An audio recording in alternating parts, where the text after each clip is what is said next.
الليل ساجدا وقائما يحذر الآخرة ويرجو رحمت ربه. اس صورت میں یہ خاص اسلوب کئی مرتبہ آئے گا کہ ایک چیز کو جملے کو آگے نامکمل چھوڑ دیتے ہیں کہ اسے خود انسان پر کرے، فل ان دی بلینک. وہ خود بخود اس کے اندر مقدر تو ہے لیکن اس کو واضح طور پر نہیں کیا جاتا. مثلا اس کی مثال، اور یہ کئی دفعہ آئے گا اسلوب. اب من ہوا قانت آناء اللیل، بلا وہ شخص کہ جو کھڑا رہتا ہے، بندگی کرتا ہے رات کے وقت بھی، ساجدن و قائمن، کبھی سجدے میں پڑا ہوا ہے کبھی کھڑا ہوا ہے، یحذر الآخرۃ، جو آخرت سے ڈرتا رہتا ہے، وہ یرجو رحمت ربہ، اور ساتھ ہی اپنے رب کی رحمت کا امیدوار بھی ہے. بس آگے کچھ نہیں. مراد کیا ہے؟ کیا بھلا یہ شخص کا من ہوا غافل، کیا برابر ہو جائے گا اس کے جو غافل ہے؟ بھلا وہ شخص جس کی کیفیت یہ ہے کہ وہ فرما بردار ہے، راتوں کے اوقات میں بھی، سجدے میں بھی، اور کھڑے ہو کر بھی اللہ کی بندگی کرتا ہے، آخرت کا خوف اس کے دل میں ہے، لیکن اپنے رب کی رحمت کی امید بھی ہے. کمن ہوا غافل، کیا وہ شخص برابر ہو جائے گا اس کے کہ جو غافل ہے؟ قل، کہہ دیجیے، هل يستوي الذين يعلمون والذين يعلمون، کیا برابر ہو سکتے ہیں وہ لوگ کہ جو علم رکھتے ہیں اور وہ کہ جو علم نہیں رکھتے؟ انما يذكر اولو الالباب، حقیقی نصیحت اور سبق تو حاصل وہی کرتے ہیں کہ جو عقل مند لوگ ہیں. قل یا عبادی الذین آمنوا، دیکھیے پھر آگے آئیے، سیدھا یا ایھا الذین آمنوا نہیں ہے، یہ مکی صورت ہے. قل یا عبادی الذین آمنوا، کہہ دیجیے اے نبی، اے میرے وہ بندو جو مجھ پر ایمان لائے ہو، اتقوا ربکم، اپنے رب کا تقوی اختیار کرو. جن چیزوں سے اس نے روک دیا رک جاؤ، اور تمہارے اندر اس کی رضا دور رہنی چاہیے. للذین احسنوا فی ھذہ الدنیا حسنہ، جو لوگ نیکی کے راہ پر روش اختیار کریں گے، احسان کے روش اختیار کریں گے، ان کے لیے اس دنیا میں بھی بھلائی ہے. وارض اللہ واسعہ، اور زمین اللہ کی بڑی وسیع ہے. اگر یہاں رہتے ہوئے تمہارے لیے توحید پر کاربند رہنا ممکن نہیں ہے تو ہجرت کرو. انما یوفی الصابرون اجرهم بغیر حساب، یقیناً صابروں کو، صبر کرنے والوں کو ان کا اجر پورا پورا دے دیا جائے گا. یوفی بھی ہے، پورا دے دیا جائے گا، پھر بغیر حساب بھی. اس کا مطلب ہے مزید فضل جو ہوگا وہ بغیر حساب ہوگا، اس میں کسی حساب کا سوال نہیں. قل انی امرت، پھر وہ شروع کا مضمون تھا، یہ اس صورت کا عمود ہے، کس طرح بار بار آئے گا. اب قل انی امرت ان اعبد اللہ مخلصا لہ الدین، کہہ دیجیے اے نبی، مجھے حکم ہوا ہے کہ میں اللہ کی بندگی کروں، اس کے لیے اپنی اطاعت کو خالص کرتے ہیں. یہاں میں چاہتا ہوں تھوڑی سی وضاحت کر دوں. دیکھیے عبادت کے آپ یوں سمجھیے کہ ایک عبادت کا ظاہر ہے اور ایک عبادت کی اصل حقیقت ہے. پھر یہ کہ ایک اس حقیقت میں بھی ایک روح ہے اور ایک اس کا جسد ہے، ایک اس کے رسومات ہیں. رسم کہتے ہیں کسی شے کی ظاہری شکل. عبادت کی رسم جس کو مراسم عبادت کہتے ہیں، یہ مراسم عبودیت کیا ہے؟ جس کی آپ عبادت کرتے ہیں، اس کے سامنے جھکتے ہیں، اس کے سامنے ادب کے ساتھ کھڑے رہتے ہیں، اس کے کچھ حمد کے ترانے گاتے ہیں، اس کے سامنے سجدہ کرتے ہیں، ان کو ہم کہیں گے مراسم عبودیت. رسم کہتے ہیں کسی چیز کی ظاہری شکل. یہ حروف ہے اور یہ رسم جو ہے رسم الخط. اسی طرح یہ قرآن اور یہ اس کا رسم عثمانی ہے، اس کا لکھا ہوا جانا جیسے کہ یہ رسم ظاہر ہے. تو ایک تو یہ چیزیں ہیں عبادت جسے دنیا میں سمجھا جاتا ہے عبادت، یہ مراسم عبودیت ہے. اصل عبادت جو ہے اس کا بھی ایک جسد ہے اور ایک روح ہے. جسد کیا ہے؟ اطاعت، جس کی عبادت ہے کلی اطاعت، ہم اطاعت، ہم وقت اطاعت. غلامی، عبد کے معنی ہے غلام.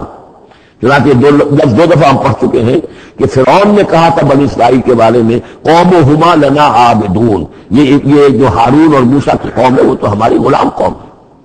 اور ظاہر بات ہے وہ پرستش نہیں کرتے تھے، وہ قبطیوں کو پوجتے نہیں تھے، وہ ان کی نماز نہیں پڑھتے تھے، وہ ان کو سجدہ نہیں کرتے تھے معاذ اللہ. لیکن غلامی جو ہے اصل شے، اطاعت، یہ تو اصل جسم ہے. اصل عبادت کا جو ہے جسم، جسد جو ہے وہ ہے اطاعت. لیکن جو چیز اس اطاعت کو غلامی سے آگے بڑھ کر عبادت بنا دیتی ہے وہ اس کی روح ہے، روح محبت.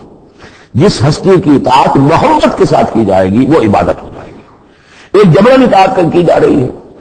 اب جیسے کہ انگریز کی ہم اطاعت کرنے پر مجبور تھے، ہم اطاعت کر رہے تھے، عبادت نہیں کر رہے تھے لیکن اطاعت کر رہے تھے. لیکن کسی کی محبت کے سرگرمی سے سرشار ہو کر اطاعت کی جائے گی تو وہ عبادت بن جائے گی. تو اللہ کی عبادت کے لیے جو بھی ڈیفینیشن اس کی امام ابن تیمیہ اور حافظ ابن قیم استاد اور شاگرد دونوں کی ہے وہ یہ ہے کہ اس کے دو اجزاء ہیں. العبادت تجمع اصلین، غایت الحب مع غایت الذل والخضوع، کہ دو چیزوں کو جمع کرنے سے اللہ کی عبادت جو ہے وجود میں آتی ہے.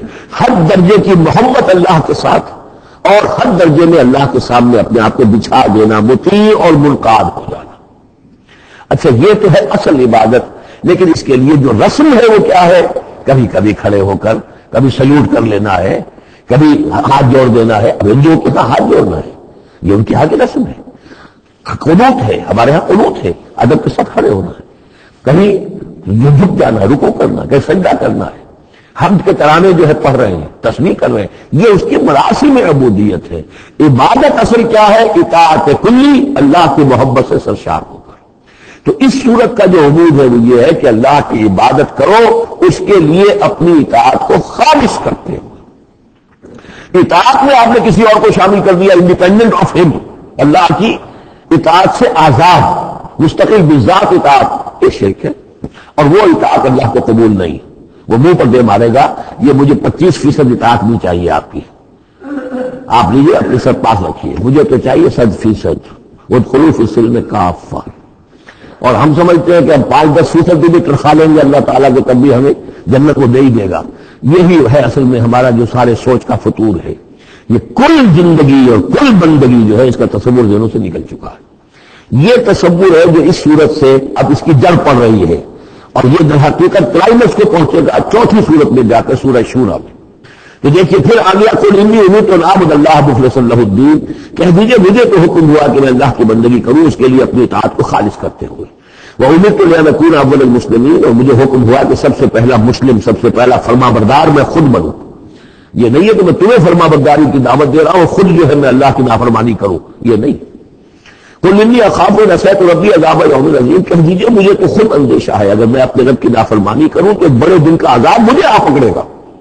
میں اپنے آپ کو مستثنیٰ نہیں سمجھتا، میں بھی بندہ ہوں، اگر میں معصیت کروں، اگر میں اپنے رب کی نافرمانی کروں، ظاہر بات ہے کہ یہ جو ہے اگر بہت بڑا اگر ہے، ظاہر اس کے حضور کا امکان نہیں، حضور کے لیے سمجھانے کے لیے ان لوگوں کو بتایا جا رہا ہے۔ قل اللہ اعبد مخلصا لہ دینی، پھر وہی۔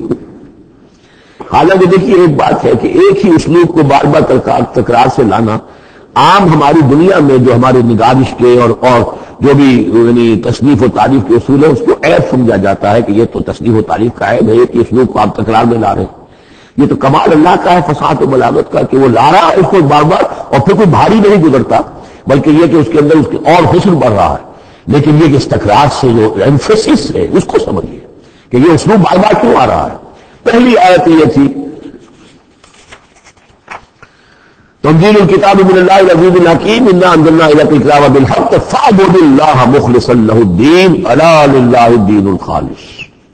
اور اس کے بعد اب آپ نے یہاں دیکھا آیت نمبر 11 قل انی امرت ان اعبد اللہ مخلصا لہ الدین، اور پھر آیت نمبر 14